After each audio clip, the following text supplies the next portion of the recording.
바라봅시다. 오늘 말씀의 제목이 뭐죠? 주님만이 내 소망입니다. 믿으십니까? 주님 외에 붙잡고 있는 소망들은 다 가짜 소망인 줄 믿습니다. 우리의 영원한 참 소망은 오직 예수 그리스도 한 분이십니다.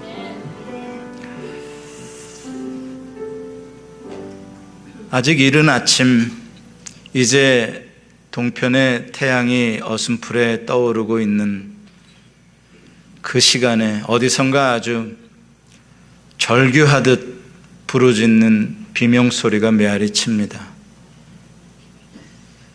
한 번만이 아니라 사실 이 소리는 밤새도록 계속되어진 소리였고, 또 하룻밤만 아니라 날마다 밤만 되면 그렇게 고통 속에 몸부림치는 괴로운 소리였습니다. 사람들은 그 소리가 무서워서 그 근처에 가까이 가려고도 하지 않았습니다. 누가 무슨 사연 때문에 어디서 그렇게 정말 괴로움에 울부짖는 소리를 밤마다 밤이 새도록 그렇게 부르짖고 있는 것일까요? 오늘 본문에 보니까 갈릴리 동남쪽에 있는 거라사라는 지방의 한 공동묘지로부터 들려오는 소리였습니다. 근데 이 소리는 전설의 고향에서 무슨 귀신들이 하는 곡소리가 아니라 살아있는 한 남자의 부르짖는 소리였습니다. 이 남자는 마을에서 멀리 떨어진 그 공동묘지에 혼자 살고 있었습니다. 말이 사람이지 정말 그의 모습을 보면 마치 올무에서 올무를 끊고 도망쳐 나온 짐승과 같은 그런 모습이었습니다. 벌거벗은 몸에 거기에 그냥 온갖 상처투성이에 양 손목에는 큰 팔찌 같은 정말 쇠사슬이 매어 있고 양 발목에는 큰 쇠고랑이 걸려 있습니다. 그리고 상처난 몸엔 또 돌을 들고 자기 몸을 또 해치면서 그 괴성을 지르고 있습니다. 왜 이 남자는 이렇게 무섭고 외로운 공동묘지에서 잠을 이루지 못하고 날마다 이렇게 울부짖고 있는 것일까요? 왜 자기의 몸을 그렇게 돌로 때리며 해치고 있는 것일까요? 오늘 성경에 보면 그것은 군대 귀신 때문이었습니다. 군대 귀신, 말 그대로 숫자를 헤아릴 수 없을 만큼 엄청나게 많은 귀신의 떼가 그 사람의 속에 들어갔고 그 사람의 인생을 사로잡아 버린 것입니다. 오늘 본문을 읽어보면 어떤 연유에서 언제 그 사람에게 귀신이 들어가게 됐는지는 알 수가 없습니다. 다만 본문에서 분명하게 말씀하고 있는 것은 그 군대 귀신이 들어감으로 말미암아 그의 인생이 얼마나 비참하게 파괴되었고 파멸되어져 가고 있는가를 분명하게 보여주고 있습니다. 그 사람의 정신세계를 파괴시켜서 미치광이가 되게 만들었습니다. 그에게는 하나님의 형상으로 지음받은 존귀한 인간으로서의 존엄성은 전혀 찾아볼 수가 없었습니다. 정말 한 마리의 짐승 같았습니다. 온몸에 괴력이 솟아나게 해서 그 힘을 주체할 수 없어 아마 폭력을 행사하고, 그래서 사람들이 그를 무서워하고, 또 그 힘을 주체할 수 없어 자기 몸에까지도 폭력을 행사하고 있습니다. 그 결과로 마을 사람들과의 관계도 다 단절되어져 버리고 심지어는 자기 자신까지도 미워서 그렇게 모든 관계가 다 깨어지고 말았습니다. 철저히 외톨이가 되고 말았습니다. 이렇게 귀신들은, 마귀는 한 사람의 인생을 철저하게 망가뜨리고 어두움과 무덤 속으로 몰아가고 있는 것입니다. 그런데 문제는 이 군대 귀신의 힘을 아무도 이길 수가 없었다는 것입니다. 오늘 본문 3절과 4절에 보면 아무도라는 단어를 두 번 반복해서 강조하고 있습니다. 아무도 제어할 수 없었다. 아무도 그 군대 귀신을 통제할 수 없었다는 것입니다. 처음에는 그 사람을 좀 도와주고 싶어서 마을 사람들이 쇠사슬로도 좀 묶어보고 쇠고랑도 좀 채워서 진정시켜 보려고 했었던 것 같습니다. 그러나 워낙 괴력을 발휘하고 폭력을 행사하니까 이제 마을 사람들조차도 그를 더 이상 도와줄 수 없는 그러한 상태가 되고 말았던 것이죠. 이게 무슨 뜻이겠습니까? 지금 인간들을 지배하고 있는 이 마귀의 세력은 인간 스스로의 능력으로, 인간의 힘으로 그것을 깨뜨릴 수 없다는 것을 보여주고 있는 것입니다. 바로 그 사실이 모든 인류를 절망하게 하는 근본적인 이유입니다. 지금도 이 마귀의 권세에 눌려서 마치 무덤 사이에서 절규하듯 살아가고 있는 사람들이 얼마나 많이 있습니까? 지금도 겉으로는 멀쩡하게 사는 것 같고 부요하게 사는 것 같지만 정말 마음과 영혼은 한없이 무너져서 어둠 가운데, 절망 가운데 밤잠을 이루지 못하고 그 고독한 신음소리를 내는 사람들이 얼마나 많이 있습니까? 자포자기하고 자기 스스로를 미워하고 학대하고 살았다고는 하지만 정말 내가 지금 살아있는 삶을 사는 것인가? 마지못해 죽지 못해 사는 거 아닌가? 이런 사람들 말입니다. 그렇다면 우리는 정말 이 군대 귀신을 이길 수 없는 것일까요? 이렇게 영원히 군대 귀신의 힘에 억눌려서 이렇게 무덤 사이에서 절규만 하다가 그냥 그렇게 쓸쓸히 죽어갈 수밖에 없는 것이란 말입니까? 정말로 소망이 없는 걸까요? 만약에 이 질문을 그 당시에 유대인 랍비에게 던졌다면 그 당시 유대인 랍비는 뭐라고 대답을 했을 것 같습니까? 아마 고개를 흔들면서 그 인간은 소망이 없는 인간입니다. 그건 두 번 생각할 필요도 없습니다 라고 대답했을 것입니다. 왜냐하면 그 당시 유대인의 시각에서 보면은 이 군대 귀신 들린 이 남자는 삼중으로 부정한 인간이었기 때문에 그렇습니다. 첫 번째, 그는 거라사라는 부정한 이방인의 땅에 살고 있는 더러운 이방인이었습니다. 둘째로, 그가 지금 거처로 삼고 있는 것은 뼈다귀들이 가득한 그런 무덤가에 살고 있습니다. 정말 더러운 곳입니다.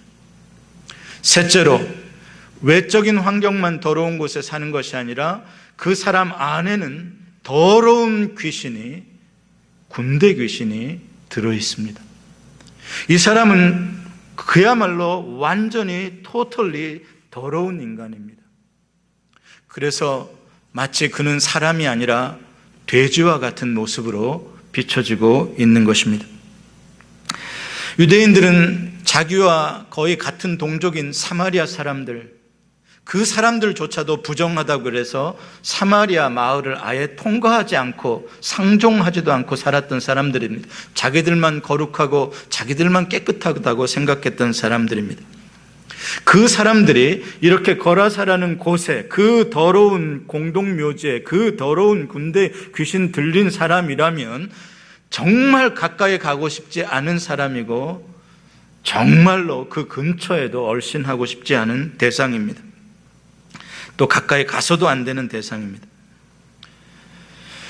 다시 말해 이 사람은 전혀 구원의 가능성이 없는 사람의 대표인 것이죠. 그런데 오늘 읽은 본문 앞에 나오는 이야기를 가만히 보면은, 우리가 읽지는 않았지만 오늘 본문 앞에 나오는 이야기를 보면 뭔가 심상치 않은 일이 일어나고 있습니다. 그것은 뭐냐면 날이 저물어 가는데 예수님께서 굳이 배를 타시고, 그것도 갈릴리 바다를 횡단하다시피 해서 동남쪽에 있는 그 거라사 쪽으로 가려고 하시는 것입니다. 하루 종일 예수님은 무리들을 가르치시고 하루 종일 사역하시느라고 항상 주님은 저녁이 되면 몸이 몹시 피곤하셨습니다. 그러면 그날 밤은 주무시고 다음날 환할 때, 또 바람도 별로, 아침에는 갈릴리 바다가 잠잠하니까 그때 가셔도 될 텐데 왜 굳이 저녁에는 역풍이 많이 부는 갈릴리 바다를 그 피곤한 몸을 가지시고 굳이 배를 타고 건너가자고 하셨을까요? 예수님은 그 배를 타시자마시자 바로 베개를 베고 곤히 피곤하셔서 주무셨습니다. 그리고 그날 밤에 바람은 단순히 불어오는 역풍 정도가 아니라 아주 광풍이 불었습니다. 정말 무서운 미친 바람이 불었습니다. 얼마나 위급했는지 갈릴리 그 바다에서 잔뼈가 굵은 어부들까지도 무서워서 죽게 됐다라고 벌벌 떨 정도의 큰 파도가 배를 삼킬 듯이 덤벼들었습니다. 주님은 그 모든 것들을 아셨으면서도 왜 그토록 그 밤에 거라사를 가려고 하셨을까요? 여기서 예수님의 항해를 방해하는 바다와 광풍은 단순히 자연 현상만은 아닌 더 깊은 상징적인 의미를 가지고 있습니다. 자, 바다라는 것은 아주 크고 넓은 그런 혼돈의 세계입니다. 바다라는 것은 그 당시 유대인과 이방인 사이의 거리감이 얼마나 큰 것이었는지를 말해주고 있는 것입니다. 바다를 사이에 두고 이쪽과 저쪽이 먼 것처럼 유대인과 이방인의 관계는 완전히 단절되어 있었습니다. 더군다나 공동묘지에 사는 이 부정한 이방인이 그동안 구원으로부터 얼마나 멀리 떨어져 있는 존재였는지를 이 바다라는 것이 말해주고 있는 것입니다. 그러나 예수님은 전혀 그곳을 멀다고 생각하지 아니하시고 지체하지 아니하시고 예수님의 피곤하심에도 불구하고 서둘러서 그 바다를 가로질러 구원의 길을 열고자 하셨던 것입니다. 예수님께서 그곳에 가고자 하셨던 단 하나의 목적이 있었다면 바로 그 한 사람, 그 무덤가에서 밤마다 절규하며 비명을 지르는 그 한 남자를 구원하기 위해서 가고자 하셨던 것이죠. 그렇습니다. 한 영혼을 구원하기 위해서라면 하나님의 사랑으로 내려오신 예수 그리스도께서는 모든 경계선을 뛰어넘어 가까이 찾아오십니다. 예수님에게서는 인종차별의 장벽이 없습니다. 지역차별의 경계선이 없습니다. 예수님은 모든 장벽과 경계선을 다 허물어 버리십니다. 사실 예수님이 이 땅에 내려오신 것이 그것을 말해주고 있습니다. 예수님은 인간이 도저히 도달할 수 없는 정말 높고 높은 초월의 저 높은 영광의 보좌에 하늘에 계신 분이십니다. 이곳과는 너무나도 차이가 많은, 그곳은 영원한 거룩 가운데, 영원한 깨끗함 가운데 거하시던 분이었습니다. 그런데 그 분이 인간의 이 연약한 육체를 입으시고 하늘을 가르시고 이 더러운 땅에 내려오셨습니다. 그것도 짐승들이 사는 마국간에, 그것도 더러운 말 구유 위에 예수님의 거룩한 몸이 임하셨습니다. 이것은 예수님이 더 이상 하늘과 땅의 경계까지도 허무신 예수님의 사랑, 그 어떤 경계도 예수님의 구원의 길을 막을 수 없다는 것을 보여주는 것입니다. 이것이 하나님의 사랑입니다. 그러나 예수님께서 구원하러 오시는 길에는 엄청나게 많은 반대와 저항이 있었습니다. 광풍과 파도, 그것이 말해주는 것이죠. 어떻게든지 그 사람을 구원하지 못하게 만들려는 이 마귀 사탄의 저항입니다. 자기들을 몰아내려고 오고 계시는 예수님에 대해서 이 거라사의 군대 귀신은 최악의 발악을 하고 있었던 것입니다. 여러분, 그러나 그 무엇도 그 누구도 예수님께서 오시는 길은 막을 수가 없습니다. 오늘 6절에 보면은 그 귀신이 멀리서도 귀신같이 예수님을 알아보고 뛰어 달려와 가지고 예수님 앞에 넙죽 앞니바가 땅에 닿도록 엎드립니다. 이 귀신이 어떤 귀신이었다고요? 수많은 사람들이 붙잡아서 쇠고랑을 채워보고 쇠사슬로 여러 번을 묶어보려고 해도 전혀 통제되지 않았던 괴력을 가졌던 그 귀신 말입니다. 세상을 다 지배할 것 같았던 그 귀신 말입니다. 어느 누구도 컨트롤할 수 없는 존재인 것 같았던 그 귀신이요, 자기 발로 걸어 나와서 자기가 예수님 앞에 엎어지고 있는 것입니다. 할렐루야. 왜요? 이 귀신이 입으로 말합니다. 지극히 높으신 하나님의 아들 예수요. 예, 지극히 높으신 하나님의 아들이시기에 풍랑도 바다도 그 아들 앞에 잠잠하는 것이요, 그 어떠한 귀신의 떼 수천 마리 아닌 수만 마리라도 스스로 예수 그리스도의 권세 앞에 무릎을 꿇는 것입니다. 사랑하는 성도 여러분, 예수 그리스도의 권세를 믿으시기 바랍니다. 그분은 지극히 높으신 하나님의 아들이십니다.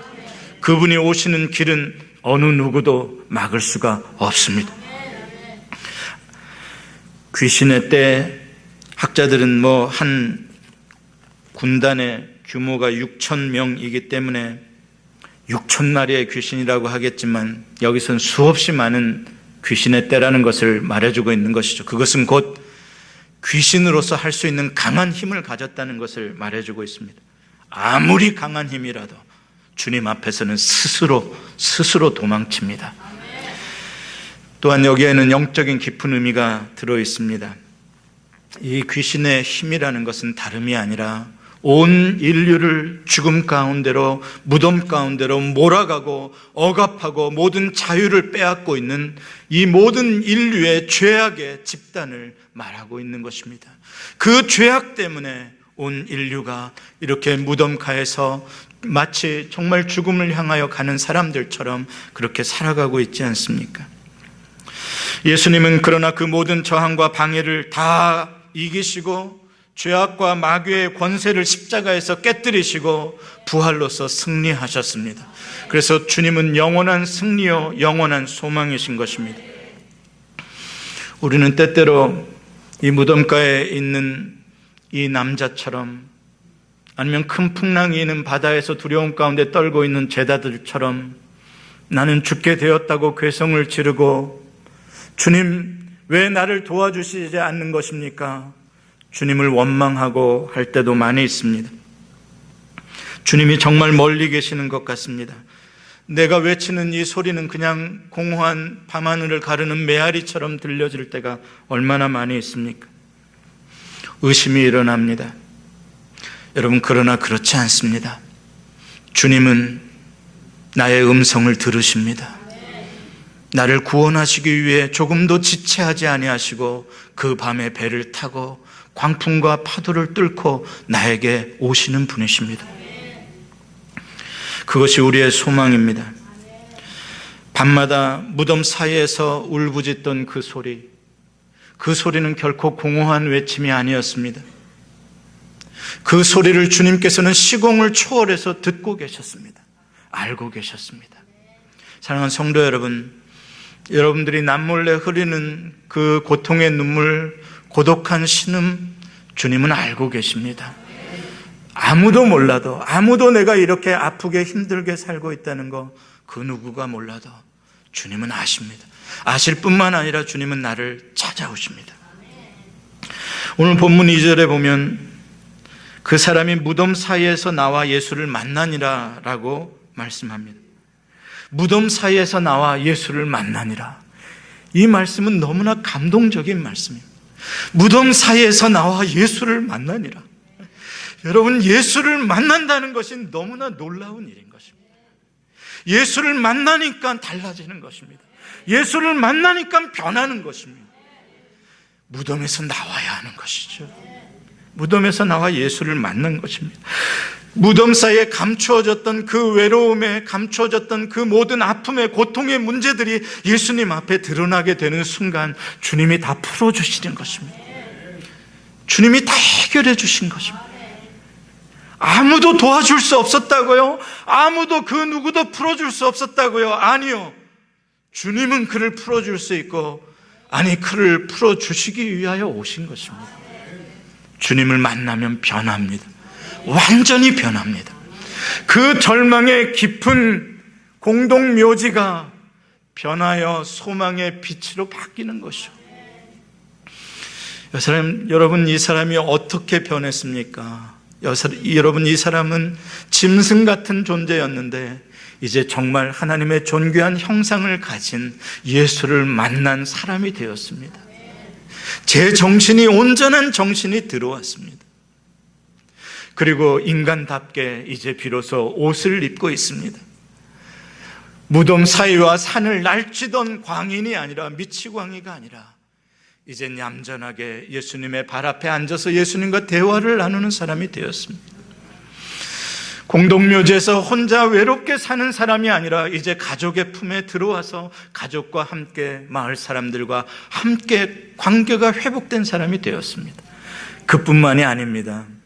사람들을 피하여 숨는 사람이 아니라, 사람들이 이 사람이 무서워서 도망치는 것이 아니라 바로 이 사람이 대가볼리라는 10개 마을이 있는 그 지역에 내가 만난 예수 그리스도, 나에게 큰 일을 행한 예수 그리스도, 나를 불쌍히 여기신 예수 그리스도를 증거하는 최초의 이방인 선교사가 되었다는 사실입니다. 할렐루야.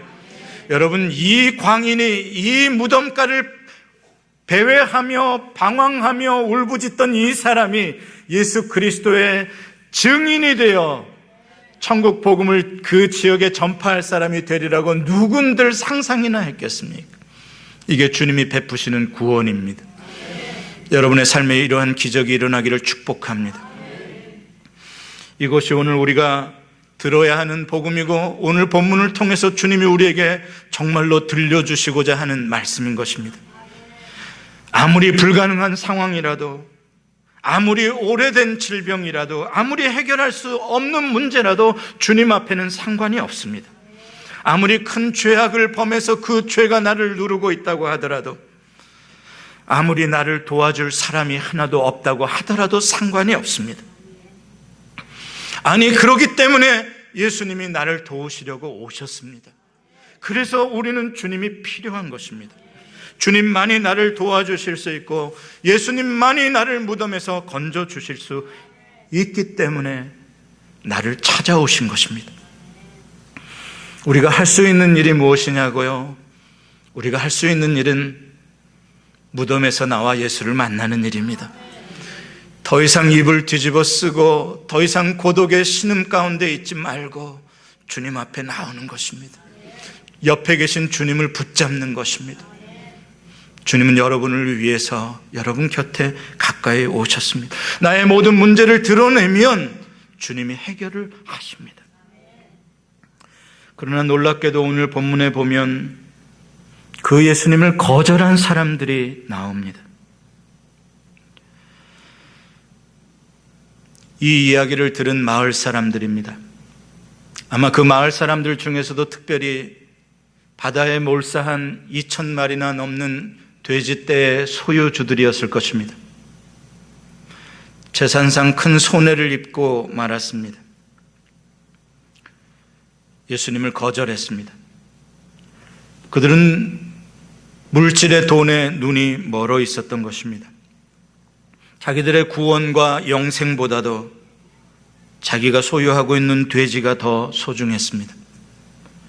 그 무덤가에서 정망 중에 신음하던 사람이 그렇게 아름다운 모습으로 치유되고 회복된 것은 그들의 눈에 보이지도 않습니다. 관심도 없습니다. 내 돼지떼 또 잃어버릴까, 그것이 걱정입니다. 여러분, 그들의 영혼은 무엇이 지배하고 있는 것입니까? 그것은 돼지 귀신입니다. 그것은 돈 귀신입니다. 그런데 그들은 자기가 그렇게 돼지 돈 귀신에 사로잡혀 있다는 것조차도 인식하지 못하고 자기들은 정상이고 저 무덤가에 있는 저 친구만 더러운 자라고 생각했을 것입니다. 그래서 그들은 예수님을 보았으나 진정 만나지 못했습니다. 그들은 돈이, 돼지가 자기의 소망이었기 때문입니다. 말씀을 맺습니다. 이틀 전 우크라이나 상공을 비행하던 말레이시아 여객기가 미사일을 맞고 격추되었다는 소식을 들으면서 정말 가슴이 떨렸습니다.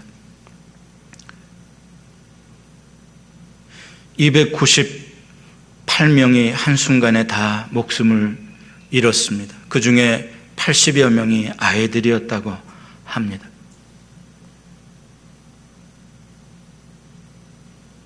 얼마나 많은 사람들이 공항에 마중 나왔다가 그 가족들을 잃은 슬픔에 다시 돌아가야 했는지, 아니 지금도 그 얼마나 많은 사람들이 자기 가족의 시신조차 찾지 못하는 가운데 울부짖고 공동묘지에서 이 절망의 밤을 잠자지 못하고 정말 비명을 지르고 있는지 우리가 느낄 수 있습니다. 정말 이 세상에는 너무나 강한 군대 귀신들이 아직도 수많은 사람들의 생명을 이렇게 사로잡아가고 있습니다. 정말 이 지구상의 이 군대 귀신의 역사는 끊임없이 더 크고 더 강하게 사람들을 죽이고 공동묘지로 몰아가고 있습니다. 팔레스타인 가자 지구의 수많은 아이들이 폭격으로 죽어갑니다. 시리아의 수많은 아이들, 부녀자들이 수십만 명이 폭격으로, 독가스로 죽어가고 있습니다. 그 공동묘지에서 그렇게 괴성을 지르며 절규하며 부르짖고 있건만 돈 귀신에 사로잡힌 인류는 나 먹고 살기 바쁘고 내 재산 더 잃기 싫고 그들의 울부짖는 소리는 들리지 않습니다. 더 큰 군대 귀신을 만들어서 나를 지키려고 합니다. 더 많은 것을 소유하려고 합니다. 정말 이 군대 귀신과 돈 귀신이 함께 만나면 미쳐버립니다. 이 군대 귀신과 돼지떼가 만날 때 미쳐서 벼랑을 치다사 바다에 모두 다 몰사하는 것처럼 이 인류가 이 군대 귀신의 권력의 인간의 폭력과 이 돈 귀신의 물질이 만나서 정말 정신없이 죽음을 향해, 멸망을 향해 치닫고 있는 것이 오늘날의 이 현실 지구의 이야기가 아닙니까? 여기에 소망이 있습니까? 여기에 소망이 있습니까? 아니요. 그 누구도 이 군대 귀신을 제어하지 못합니다. 이 돈 귀신을 제어하지 못합니다. 오직 한 분, 예수 그리스도뿐입니다. 그래서 주님이 오셨습니다. 그래서 우리는 이 복음을 전해야 하는 것입니다. 주님이 나를 군대 귀신의 마귀의 죄악의 권세로부터 풀어주셨기에, 주님이 나를 더 이상 돈 귀신에 사로잡혀 살지 않게 해주셨기에, 주님만이 나의 왕이시오 주님만이 나의 소망이 되게 해주셨기에, 진정 나를 자유하게 해주셨기에 우리는 지금도 돈 귀신, 군대 귀신에 사로잡힌 이 세상에 나아가 나에게 큰 일을 행하신 하나님의 그 크신 사랑을 증거해야 하는 선교사로 부름을 받은 것입니다. 주님, 우리에게 베푸신 그 주님의 능력은 어디에서 온 것입니까? 이 모든 권력을 다 몰아낼 수 있는 주님의 그 힘은 어디에서 나온 것입니까? 오늘 본문 끝에 보면 19절에 주께서 너를 어떻게 불쌍히 여겼는지를 전하라고 말합니다. 주님이 그 거라사의 광인을 불쌍히 여겨주셨다고 말씀합니다. 이 불쌍히 여겨주셨다는 단어는 스프랑크니 조마이라는 단어인데, 이 단어의 원래의 뜻은 창자가 끊어지는 듯한 아픔을 뜻하는 단어입니다.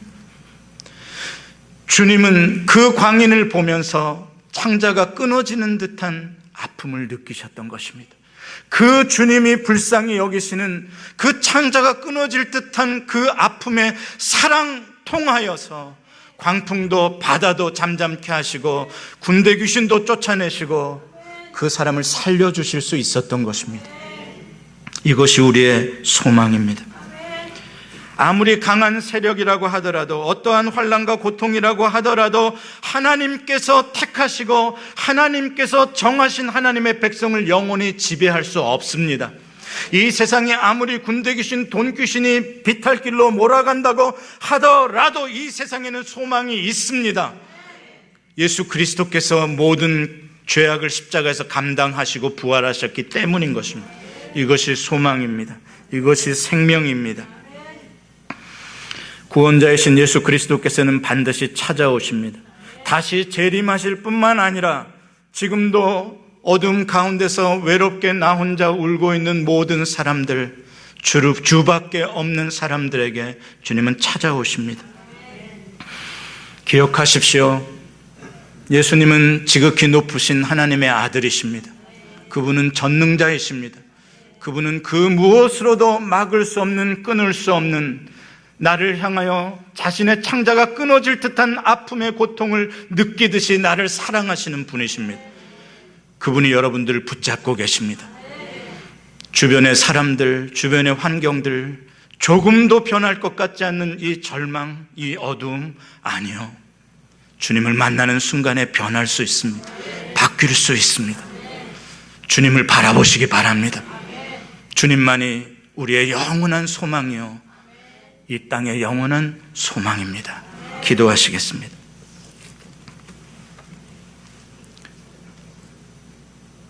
우리의 죄악을 고백합니다. 주님을 바라보기에 실패하고 군대 귀신에, 돈 귀신에 우리의 마음이 지배당할 때가 얼마나 많이 있었는지, 광풍에 파도에 얼마나 무서워하며 살았는지, 주님, 우리의 믿음 없음을 불쌍히 여겨 주시옵소서.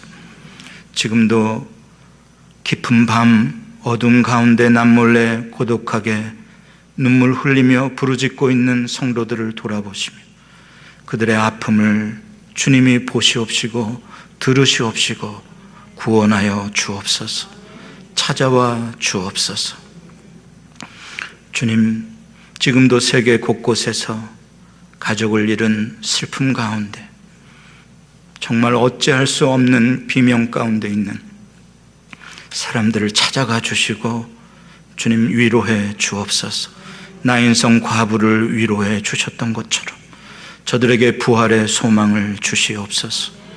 아버지를 또 먼저 한국에 보내신 우리 조혜숙 집사님의 가족들을 위로하여 주시옵시고 그 모든 장래의 순서 가운데 부활의 소망, 새 생명의 소망으로 주님이 함께하여 주시옵소서.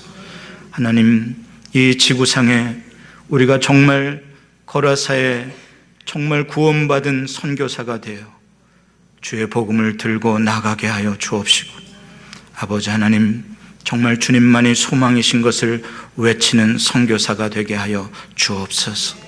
세계 곳곳에서 이 복음을 들고 외치는 분들을 붙잡아 주시옵시고 수많은 영혼들이 주 앞에 돌아오게 하옵소서. 예수님의 이름으로 기도합니다. 아멘.